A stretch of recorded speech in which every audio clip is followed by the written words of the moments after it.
Hello there. This is a video about Stefan Molyneux, and in particular his video The Truth about the Fall of Rome, Modern Parallels. Now his video is 2.5 hours long, but I decided to take a look at it anyway for two main reasons. Firstly, I love talking about Rome. I'm a big Roman history fan, and secondly, a particular pet peeve of mine is people cherry-picking from Roman history and ancient history in general to support some modern ideology. Not that I'm suggesting we should ignore history or that there are no specific parallels between the ancient world and the modern, because I think there are plenty of legitimate points of comparison. Nor do I have any problem in particular with historical revisionism if it's done for the right reasons.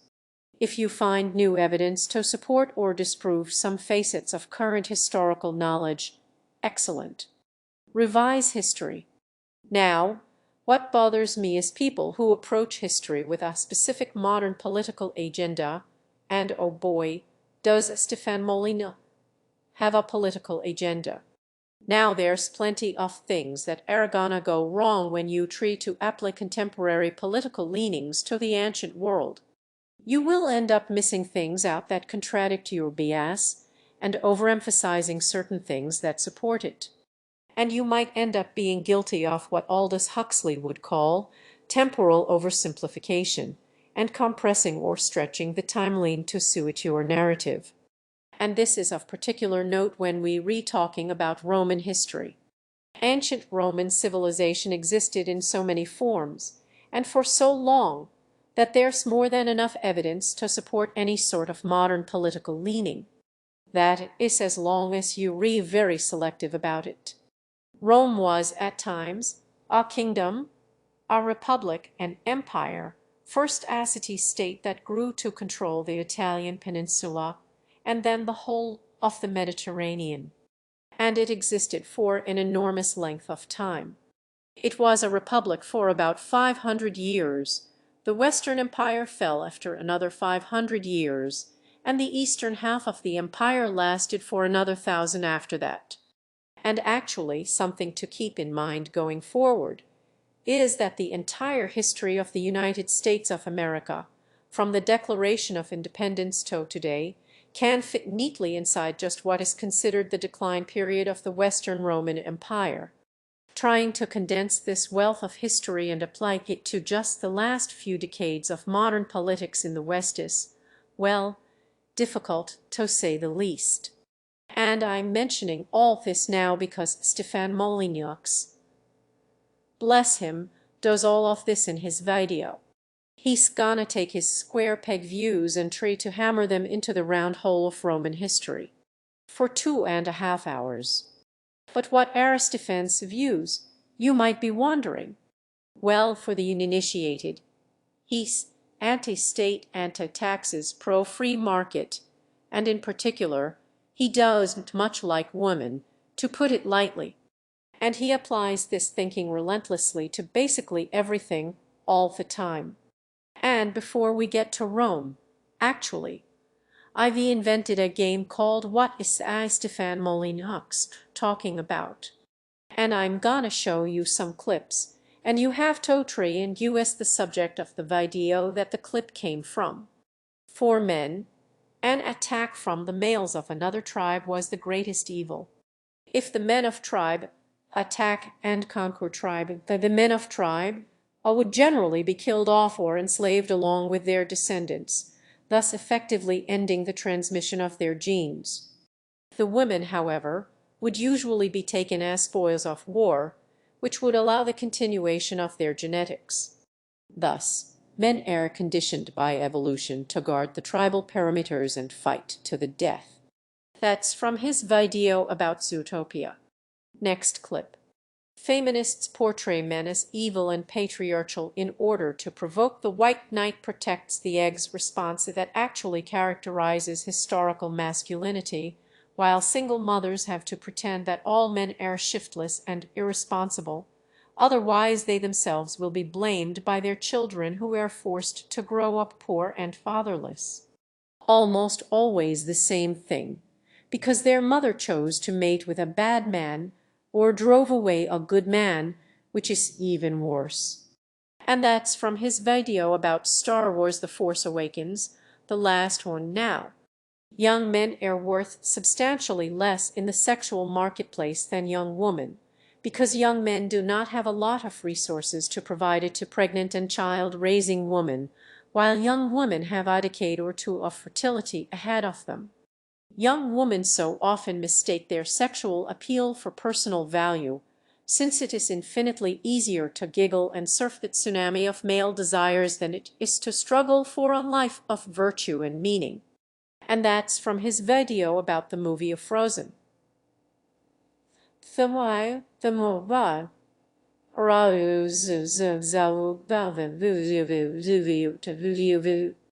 And if you watched Frozen and came away talking about human fertilization and the sexual marketplace, well, you definitely took a wrong turn somewhere.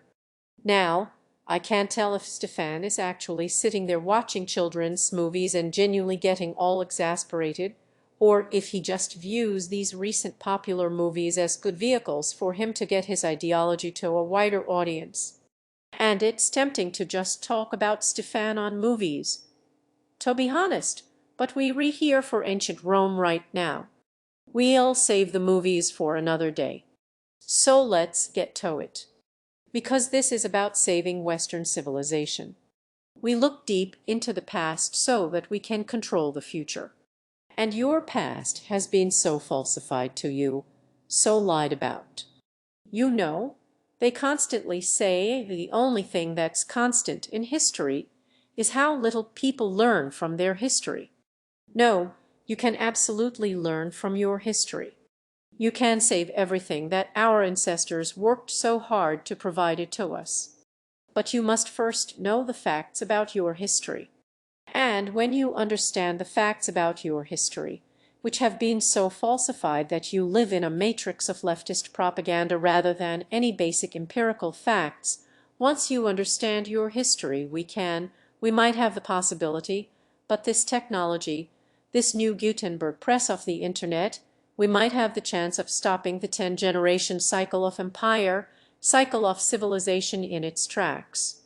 We might be able to pile up enough facts, reason, evidence, and knowledge and courage that we can stop the giant grimstone wheel of history from crushing yet another civilization as it seems poised to do with the West. Well now, who's ready to stop history? So we're gonna go through Stefan's video and examine what he claims are the parallels to the modern Western world. And as I said, his video is 2.5 hours long. So for sanity's sake, I've decided to cut a lot for time and just focus on a few specific areas. Otherwise, we'll be here all day. But just so you can be sure, I'm not misrepresenting Stefan's arguments here. I'd encourage you all to go and watch Stefan's video. Who am I kidding? Okay, let's move on to our first section. Now in 58. As we said, Rome began distributing free grain, and this brought huge numbers of the rural poor into Rome. There was again, with ever this mass kind of movement, there's a push and there's a pull. The pull was that there was free grain. Was that there be there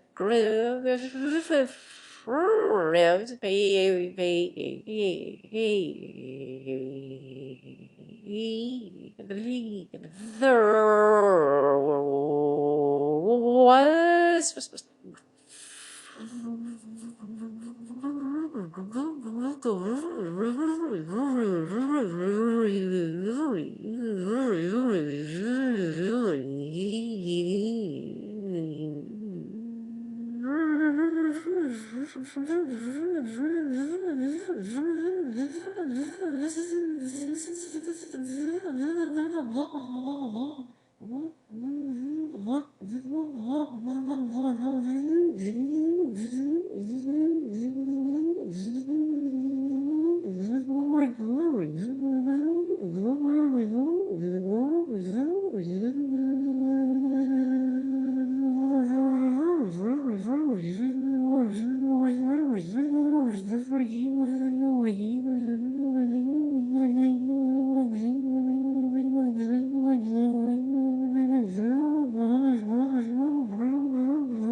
The push was the massive influx of slaves from the empire that the rural poor could not compete with.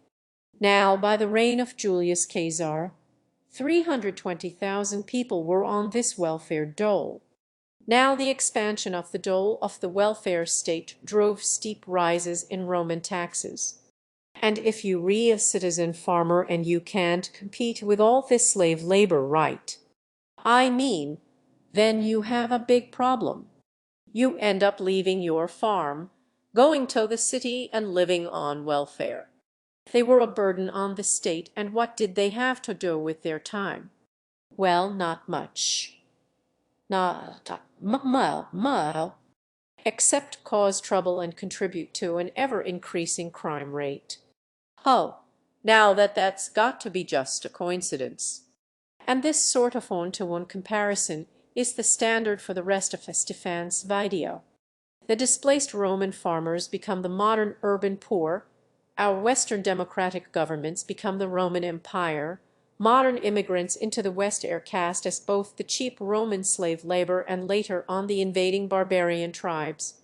So here he's comparing Rome's grain dole to our modern idea of the welfare state and citing it as one of the reasons that the empire fell. And now I hate to start this section off with such a minor point, but see here where Stefan writes, the conquests of the 3rd and 2nd centuries brought so many slaves into the empire.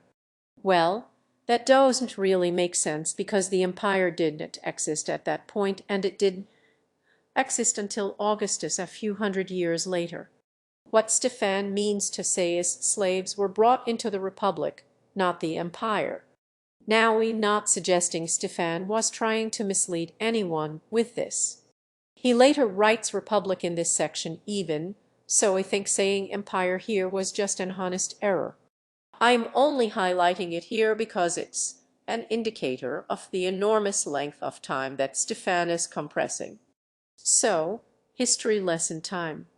Before Rome's straight grain dole there was a grain subsidy, which was one of the reforms brought about under the tribuneships of Tiberius and Gaius Gracchus. And they were two Roman politicians who tried to address the economic inequality brought about by slavery, forcing all the poor farmers into unemployment. And Gaius Gracchus passed a grain law in 123 that set aside a certain amount of state grain to be distributed to the poor at a reduced cost. And this subsidized grain eventually became free grain in 58, which was about 500 years before the Western Empire fell, and indeed about 30 years before the Roman Empire even existed. So if the grain dole was one of the reasons the empire fell, it took kind of a long time to kick in. And I'd like to hear Stefan's solution to this apparent grain dole problem. Earlier he says, the answers are obvious, but political correctness prevents us from talking about them, whatever that means. Stopping the grain dole would mean food riots and starvation in the capital at best. It's not like those people could just go and get jobs, slaves had all the jobs.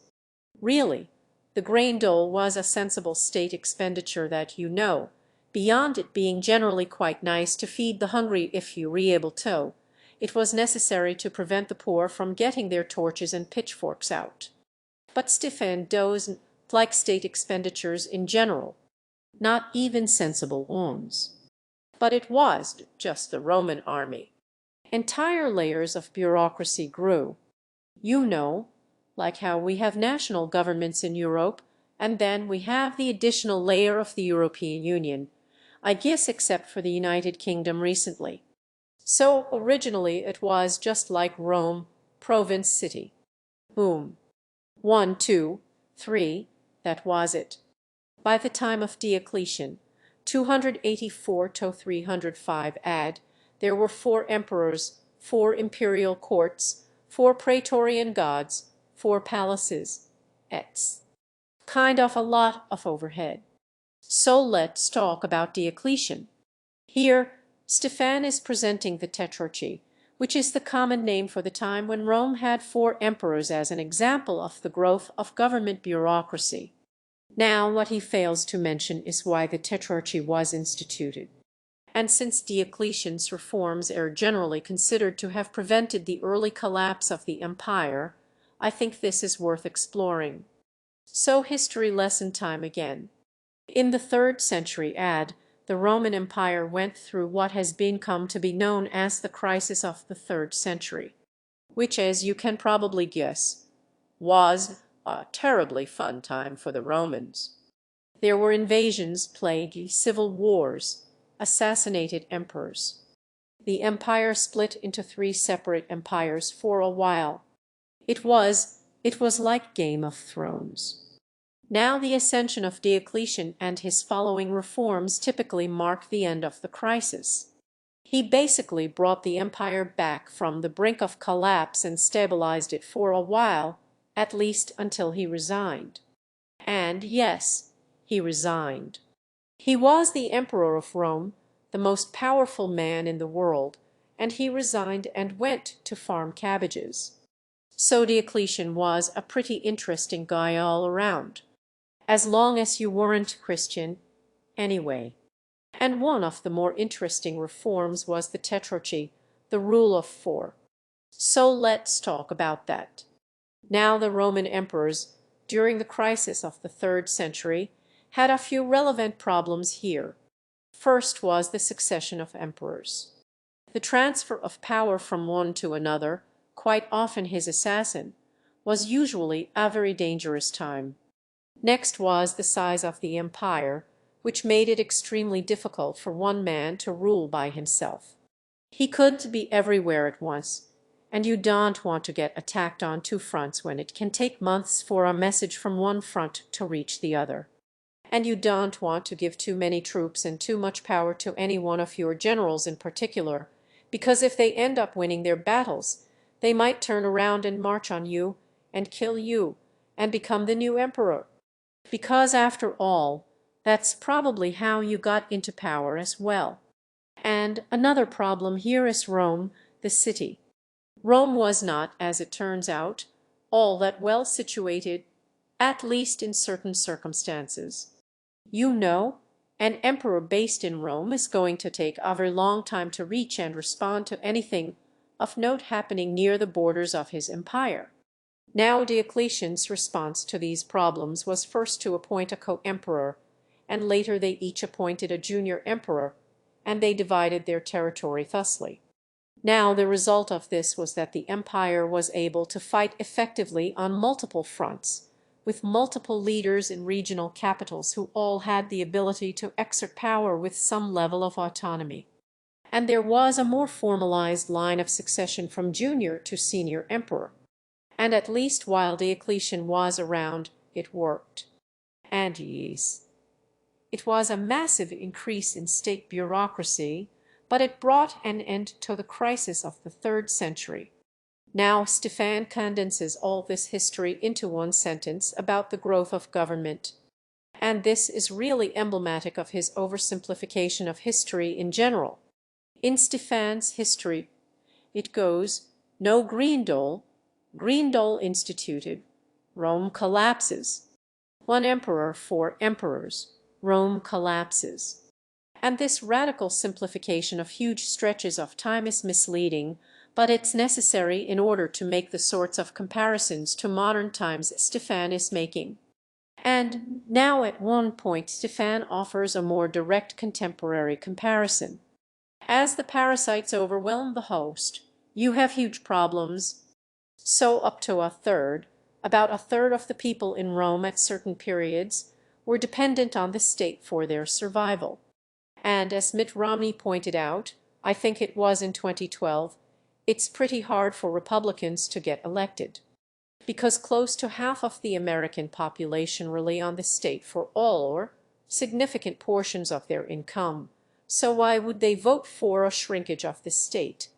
And now there's a lot of things wrong with this comparison. First of all, Stefan mentions it's difficult for the Republicans to get elected. And well, it was very difficult indeed for anyone to be elected emperor because they didn't have elections. But let's talk about Mitt Romney's 47 comments. And for those who haven't seen it, here is that leaked recording. There are 47 of the people who will vote for the president no matter what. There are 47 who are with him, who are dependent upon government, who believe that they are victims, who believe the government has a responsibility to care for them, who believe that they are entitled to health care, to food, to housing, to you name it. These are people who pay no income tax. 47 of Americans pay no income tax. So our message of low taxes does to connect. And so me job is not to worry about those people.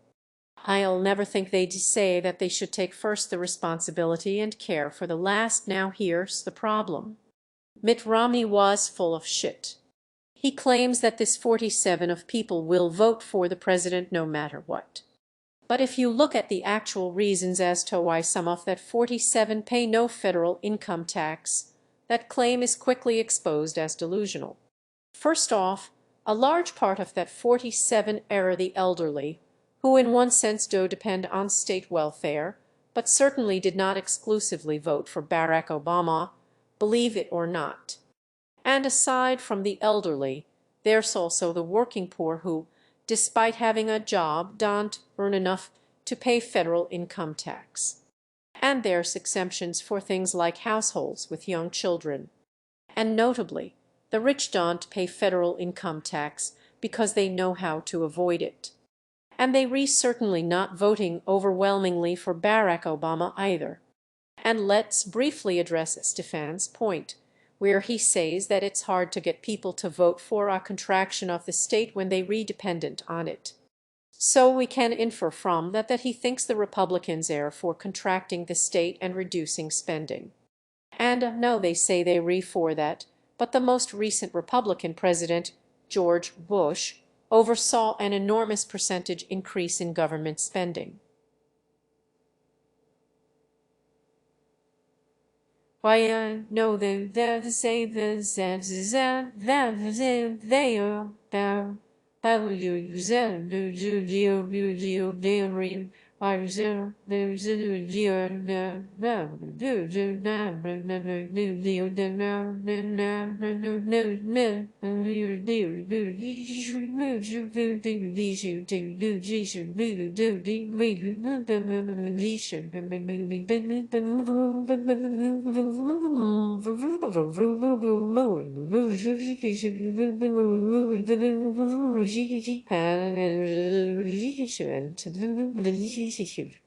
way more than Bill Clinton. War's errand too cheap, it turns out. And if you for reducing state spending, then the recent history of the Republican Party should turn you right off. Anyway, let's get back to Rome and move on to our next section. So we're going to start off this section by looking at a quote about women from Stefan's conclusion to his video. And then I'll work backwards from that. Now, here's a quote. I put this out there for discussion. I have not figured out all of me perspectives on this. I put this out for our discussion, and I'll put the source to this below.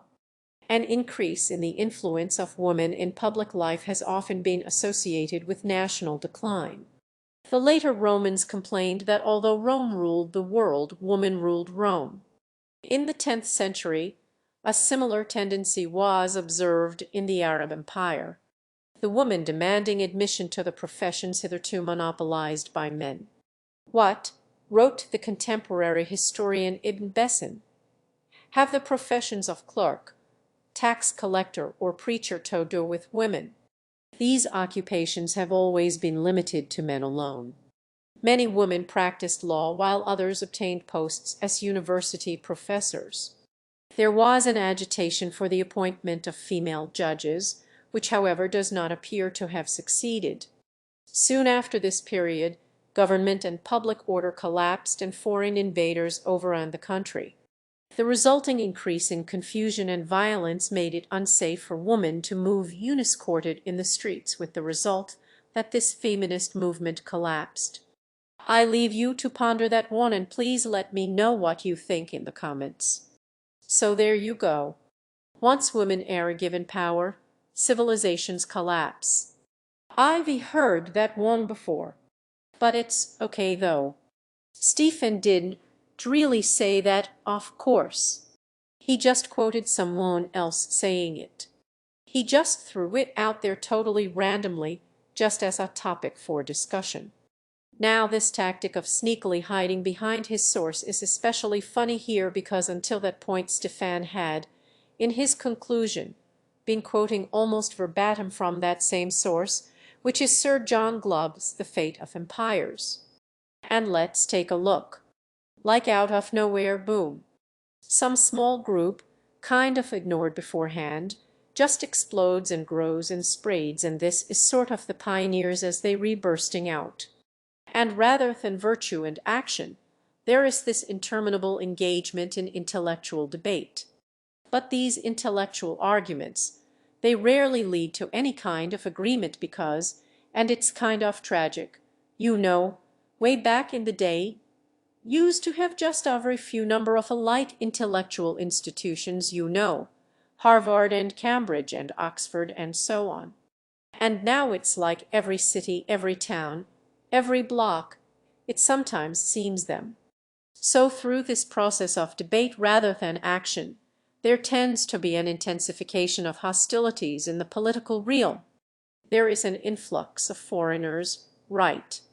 Because it's a wealthy region, Rome and Greece and the West, it's wealthy so people want to get in. And so there an end to sort of cultural or ethnic homogeneity, and we can just look at New York and just walk around the streets of New York and see how many descendants of the Pilgrim Fathers are around. The heroes of empires in seemingly terminal decline are always the same. England.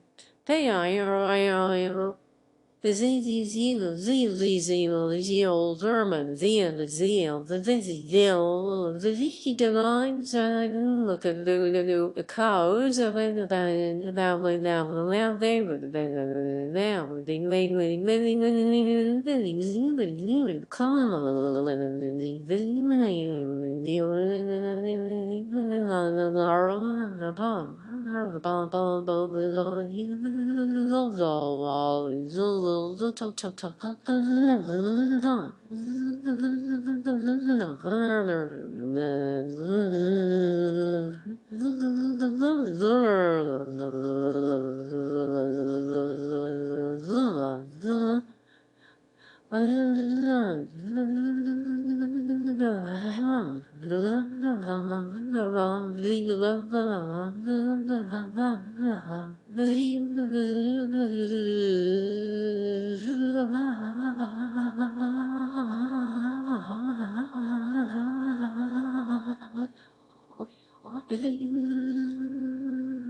You got your athlete, you got your singer, you got your pretty person, you got your actor. And so if we look at way back in Arab empires in Baghdad, in the golden days of Harun al-Rashid, the Arabs were actually a minority in the capital imperial city of Istanbul. And this is in the great days or in the significant or powerful days of Ottoman rule. Now, did you notice that he fucked that last one up? He accidentally read out two sentences as if they were one sentence. And as a result he created a history Frankenstein's monster where Istanbul is somehow the capital of Baghdad, and Harun al-Rashid, who lived in the 700s, is now the leader of the Ottoman Empire somehow, which didn't even exist for another 500 years. So Stefan is about 1,000 miles and 5 centuries out there. And that's the real problem with just reading things out to support your arguments without really understanding them. So anyway, after basically just straight up reading John Glubb's workout, when he gets to the section on women's rights, Stefan picks that point to be like, oh well, this is just a quote here, I'm quoting someone else. It's just food for thought, not me opinion. You know, he's trying to fly the anti-woman part of the argument under the radar there.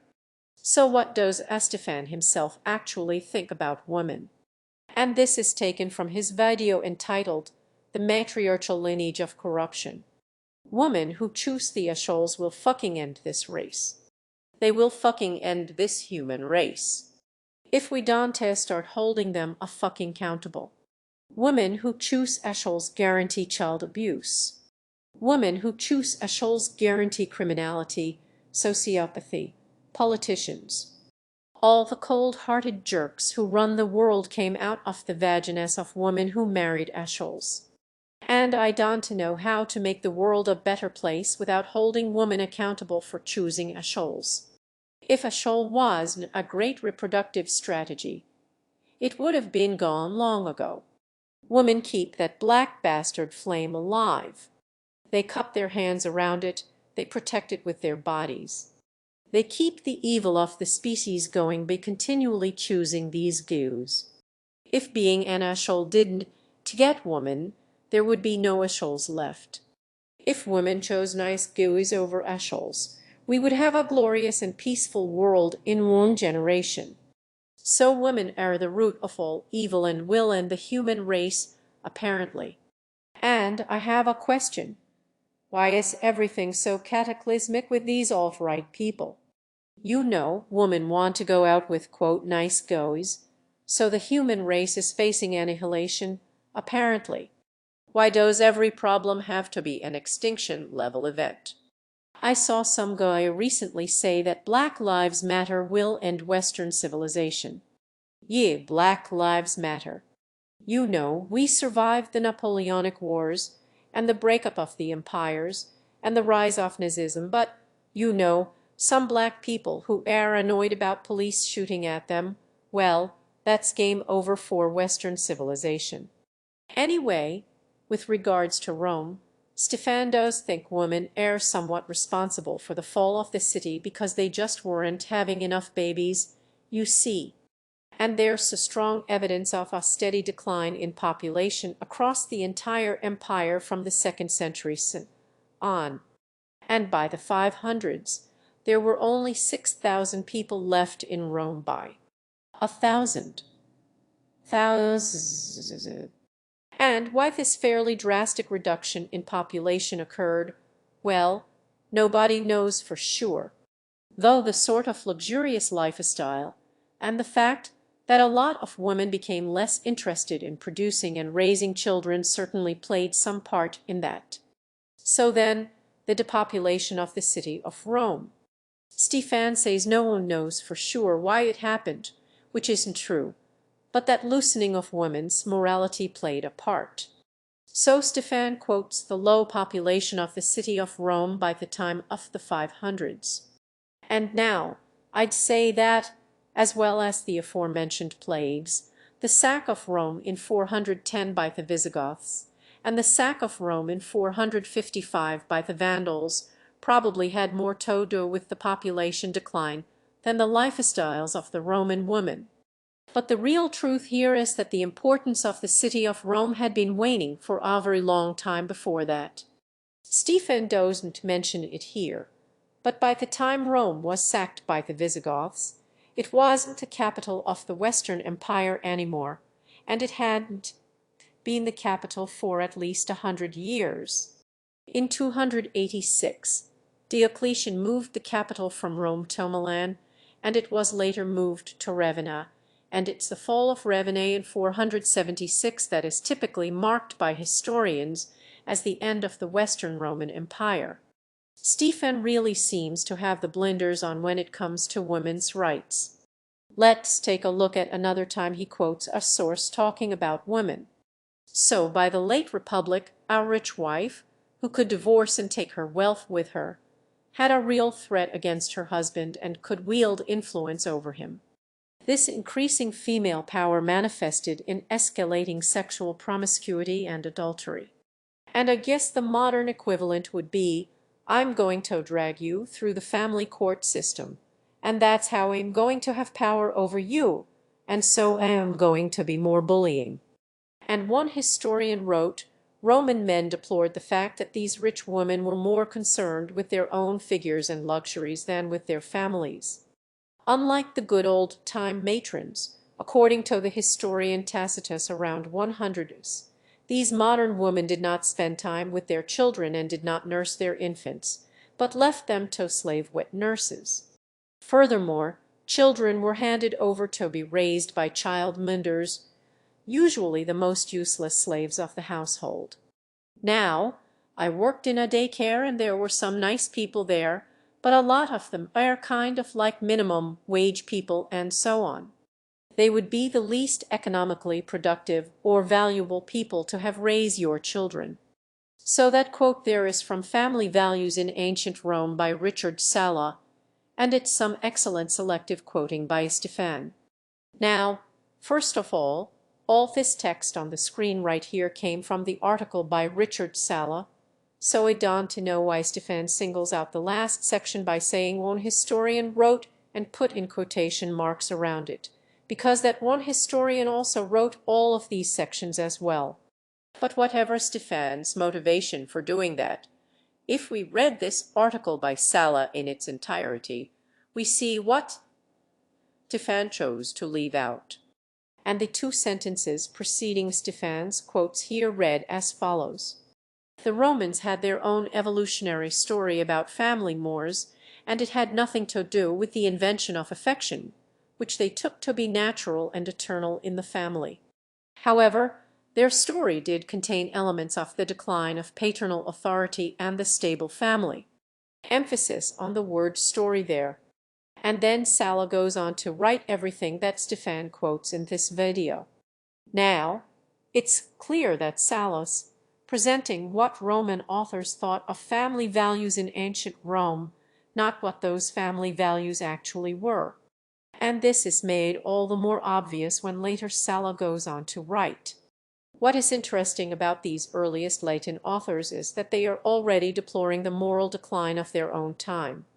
In short, the earliest Latin authors were already writing of the breakdown of the good orderly family in which the pater familias maintained authority over his wife and children. If there was ever a better age before the decline, it must have been in the prehistoric era. An alternative interpretation, on that I lean towards, is that the golden age before the moral decline never existed in reality, but was a later invention by Roman authors who certainly had no reliable historical evidence for moral trends. That is to say, the narrative of moral decline of the family was based on a historical mirage of a better past, and it was no more than a mirage. So then, a question. What is it with these alt-right guys and not reading their own sources? I'd say about half the time I go and check a source, it says the opposite of what they say it does. And I really can't tell to what degree they willfully misrepresenting the sources here, you know.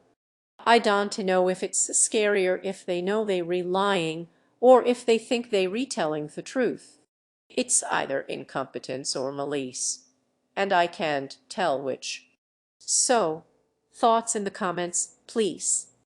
Now, Stefan does mention at least one form of moral decline that doesn't have anything to do with women.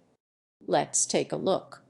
And Greece, in its own decline, just collapsed or decayed, I guess you could say, into a pretty lawless and disreputable nation.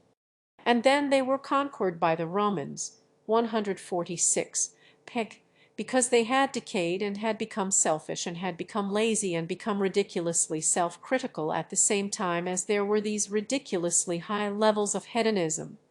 And they then were conquered from outside. And there's this grim cycle, which we'll talk more in just a moment. It was a very decadent and brutal society, right? The Colosseum would get so soaked with blood during the battles in there, the gladiatorial battles, that they would shovel new sand on the blood hoping to soak it up so it was too unstable for the next round of fighters. 383 add, captive barbarians were being fit to wild animals in the Colosseum. And that is not good. So that's Rome's moral decay as represented by the violence of the Colosseum. And there's two main problems with this picture. The first is that Rome had been doing horrible things to people in Arenas for centuries before the dates the fan mentioned. We can look at Suetonius talking about Caligula, who was only the third emperor of Rome, feeding prisoners to wild beasts without a trial. Now Christians, particularly during the times when Christianity was persecuted in the empire, didn't, much like the practice of people being fed to animals in Arenas, for obvious reasons.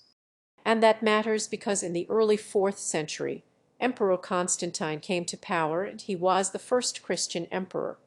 And a relevant lore of Constantine's is quoted in the Codex Theodosianus, which was a 5th century compilation of all the edicts and laws issued under Christian emperors.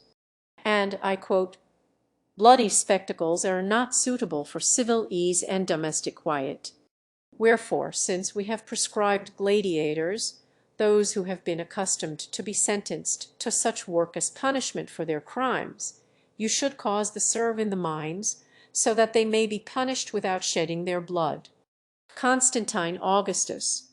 Now, not that this actually put an immediate stop to gladiatorial combat or anything, but the more violent arena events did generally decline under a succession of Christian emperors, coinciding, oddly enough, with the latter days of the Western Empire. And if I were to play devil's advocate here, I could say that these reformers trying to bend gladiator fights were an early example of liberal social justice types who were so pathologically altruistic that they were willing to undermine the centuries-old masculine tradition of gladiatorial combat. The decline of the arena shows an erosion of masculine Roman culture right before the fall of the empire. Blah, blah, blah. And that's the ideologue's approach to history right there. It doesn't matter what actually happened. Just spin it to support your position regardless. And one more point on moral decay here. There's a Roman legend of the first generation of Romans called the kidnapping of the Sabine woman. And as the Romans tell it, the first generation of Romans were mostly men, and they didn't have enough women to establish enough families. So what they did was, they announced a huge festival and invited people from all the nearby towns to attend, and then, at a signal from Romulus, the Romans grabbed all the women, fought off the men, and ran away. And that's a classic comic caper right there, but absolutely horrific if you actually think through any of the particulars. So why am I telling you about the kidnapping of the Sabine women? Well, my point here is that the early Romans weren't always moral and virtuous. If morality has one constant throughout history, it's that the preceding generation views the next generation as the worst, most immoral lot yet. But that doesn't make it true. So let's talk about something a little more concrete than concepts of morality and virtue. Now, this is the mind-blowing aspect of it. Just put this into your cogitator and take it for a hamster wheel spin. For all of this piece, all of this amazing public infrastructure. These roads, the astonishing roads that were really the backbone of the army's strength, the legal system, the soldiers, the courts, everything, for all of this, the ordinary Roman citizen worked for only 2 days a year to pay his taxes. Let me say it again, brothers and sisters. The ordinary Roman citizen worked for only 2 days a year to pay his taxes. Okay, a little bit more at the end, which we'll get to, but just think of that.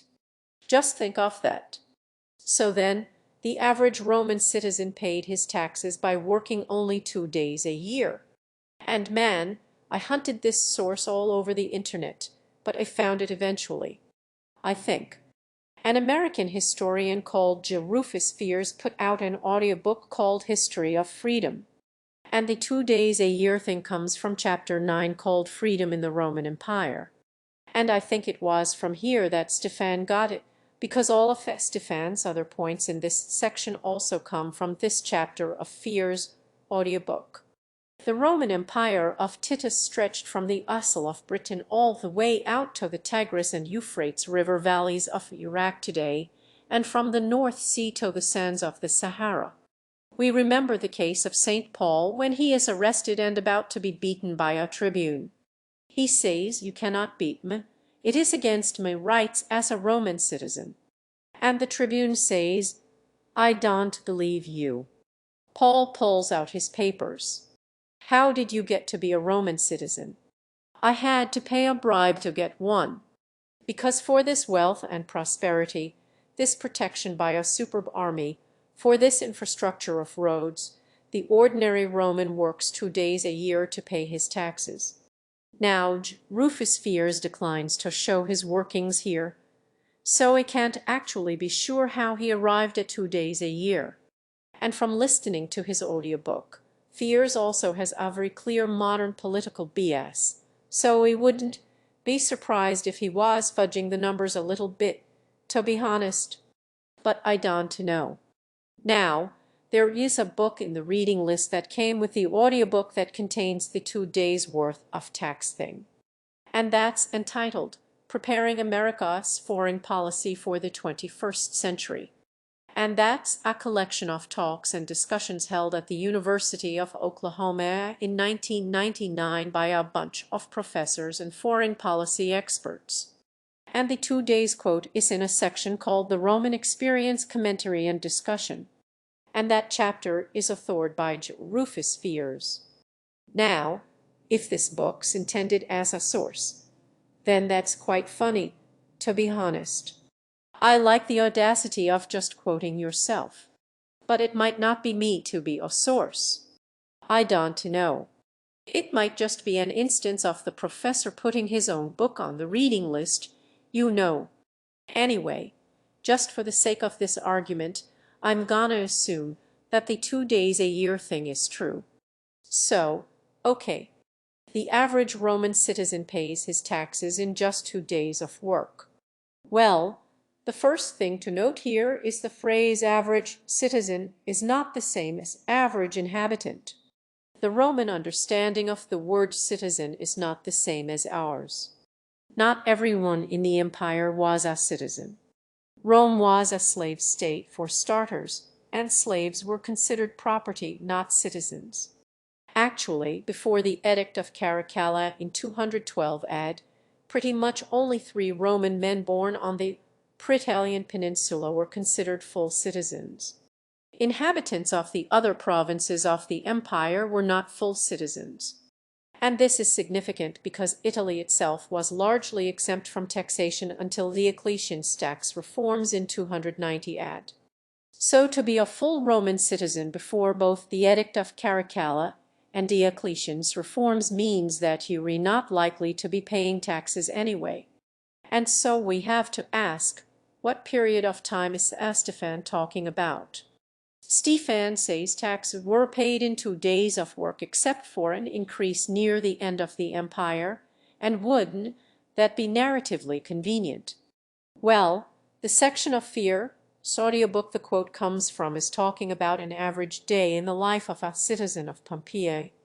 and Pompeii was destroyed in 79 AD, so we necessarily talking earlier than that.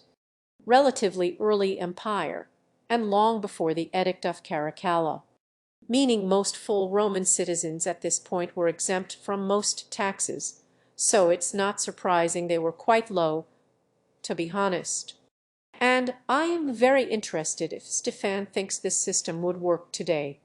Imagine President Trump comes to office and he says, "Okay, everyone, all American citizens are now exempt from taxation.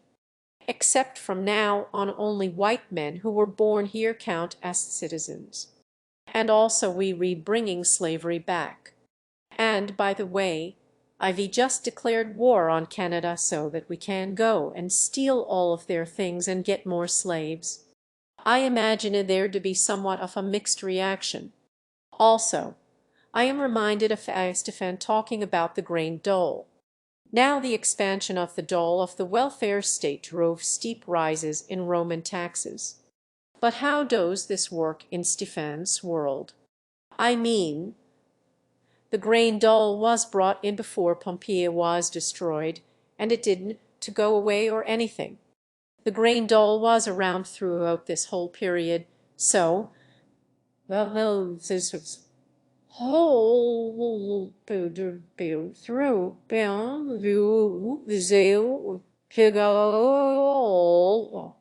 Stefan at one point makes it seem like the citizens of Rome were struggling under the heavy tax burden of paying for the welfare of all the lazy scroungers, while at another point making it seem like the Romans were paying almost no taxes and enjoying economic freedom and growth. You know which is it. It can't be both.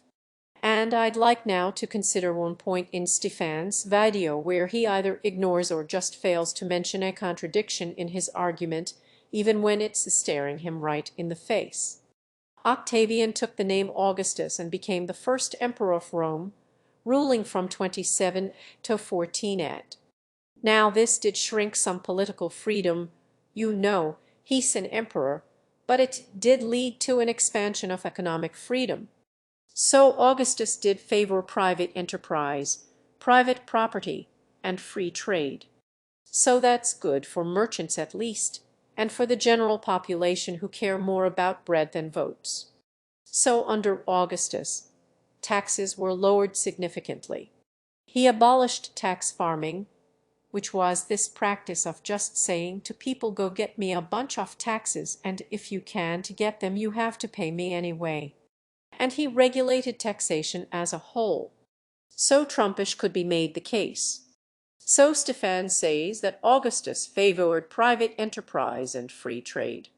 But then he immediately gives an example of Augustus doing something which could very much be seen as the opposite of those things. So tax farming was the way that Rome collected taxes until Augustus' reforms. And what would happen is the state would auction off the rights to tax particular areas to private individuals, and then that private individual would be responsible for taxing the area. And as you might imagine, it tended to be abused by people looking to maximize profit. And Augustus abolished this practice and regulated the tax system, which resulted, as Stefan points out, in lower taxes. So could one not argue that this is an example of the state interfering with and imposing restrictions on the free market? Augustus abolished the right to trade tax farming rights and brought tax under the regulation of the state. So couldn't it be said that it was the free market that led to the unfairly high taxes and the state bureaucracy that lowered them? A point of comparison here is Augustus' creation of an institutionalized police force and fire brigade. Before Augustus, Rome's fire brigades were owned privately, and this is a bust of Marcus Licinius Crassus, which is a hell of a name to say if you have a list, by the way, who was the owner of such a privatized fire brigade and not so coincidentally one of the richest men in human history. You see, when there was a fire in Rome, Crassus would have his fire brigade turn up and then do nothing while Crassus argued prices with the owner of the burning property.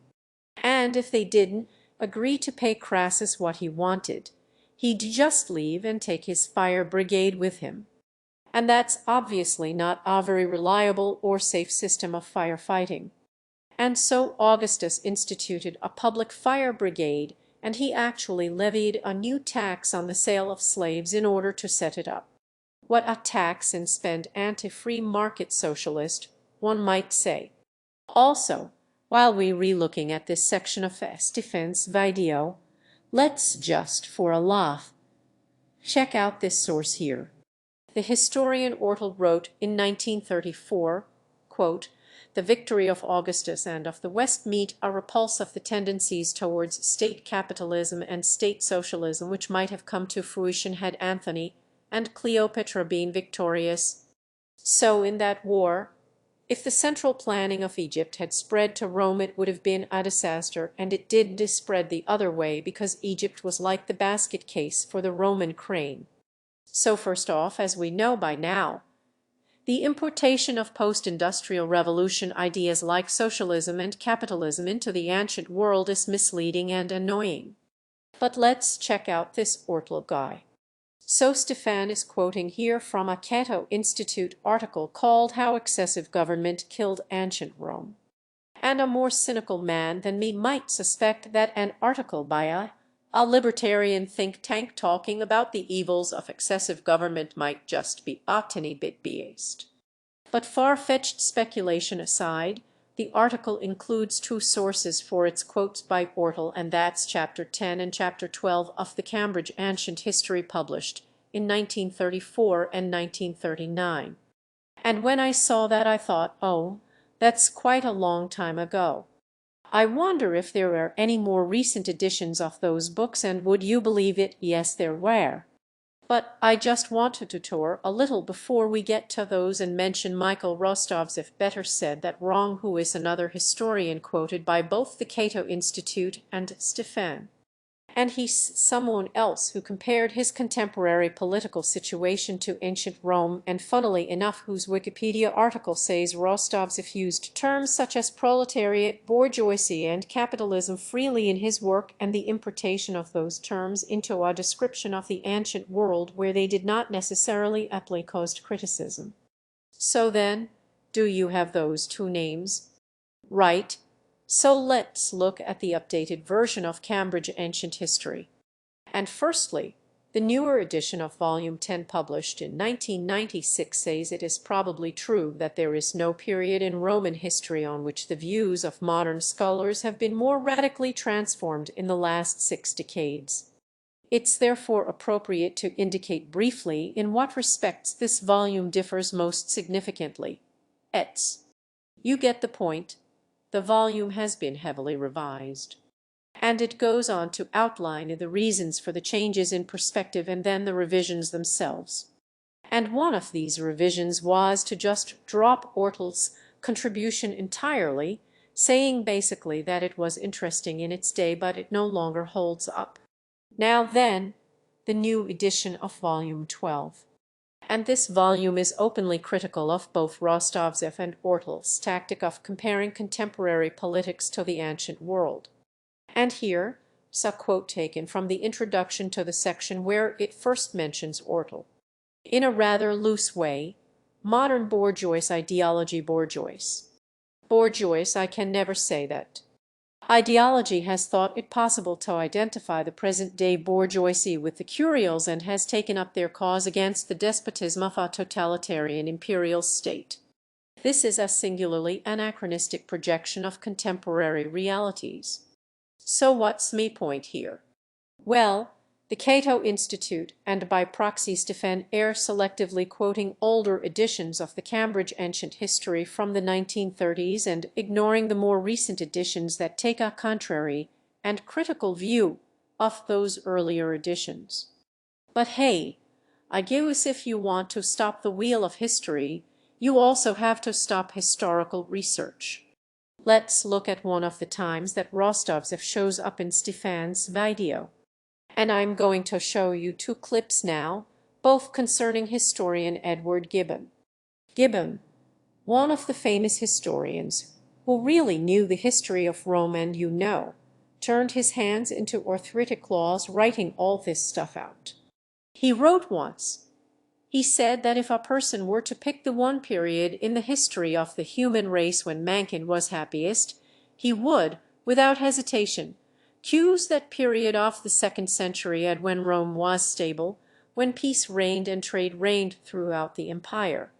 Trade was constantly rising and falling as empires rose and fall. And that is really, really astonishing to think about. Michael Rostovtsev has described this as a period of, quote, almost complete freedom for trade and of splendid opportunities for private initiative. And this is one of the reasons why, earlier Gibbon said, this was some of the best places to live ever. 2 days a year, pay your taxes, % on customs duties, which means locally produced goods. There's no tax, no duties, no nothing at all. And it's just astounding. So firstly, this quote of Rostovtsev is specifically talking about the reign of Augustus and his immediate successors. The time Gibbon identified as the best time to live was under the reign of the so-called 5 good emperors, which was a century later. So let's read Gibbon's actual quote. If a man were called to fix the period in the history of the world during which the condition of the human race was most happy and prosperous, he would, without hesitation, name that which elapsed from the death of Domitian to the accession of Commodus. The vast extent of the Roman Empire was governed by absolute power under the guidance of virtue and wisdom. And he goes on to mention the civil administration and the laws and the relative peace. Nowhere here does Gibbon say anything about free trade or the economy or anything.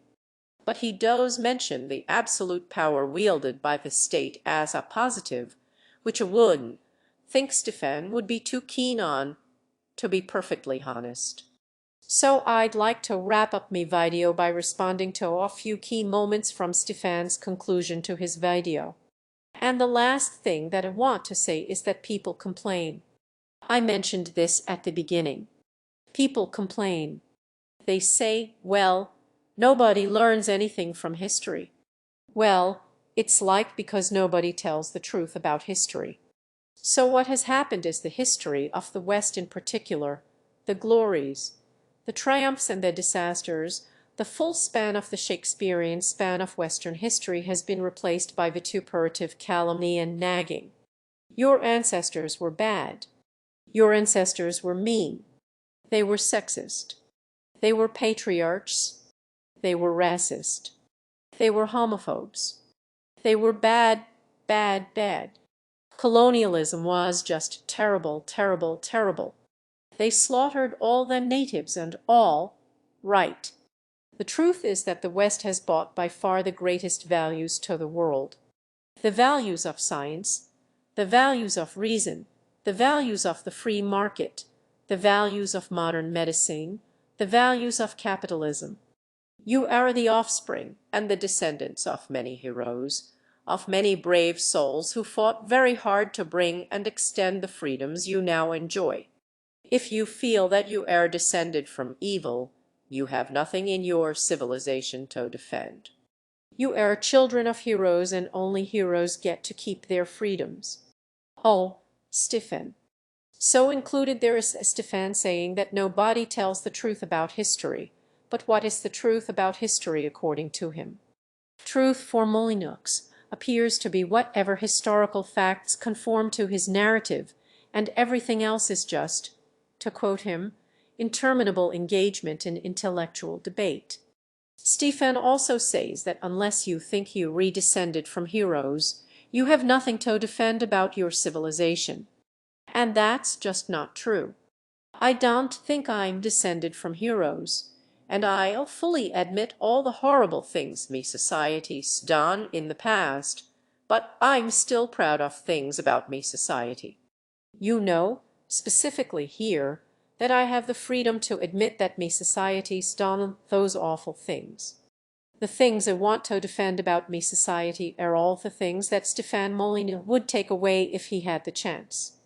You know, the fall of Western civilization for me would be the reinstitution of slavery, the taking away of women's rights, and things like that.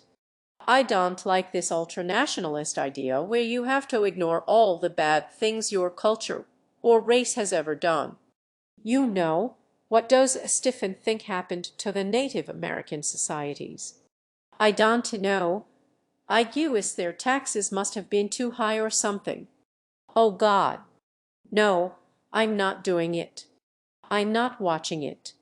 I'm all Molyneuxed out for a good 6 months, at least. If you enjoyed this interminable intellectual debate, please like and subscribe. I know what they do now, I think. I've also got a donation link on the YouTube banner there, if you re feeling particularly generous. And Ivy had quite a few donations of some very lovely people whose names I want read out, because I don't know, they want me to be honest. But you know who you are, and you are very much appreciated. Also, if you'd like me to take a look at any specific video, hit me up on either Twitter or AskFM, and there will be links to those in the description.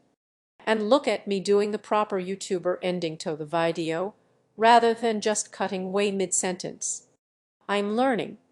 Next, I have to figure out motion graphics.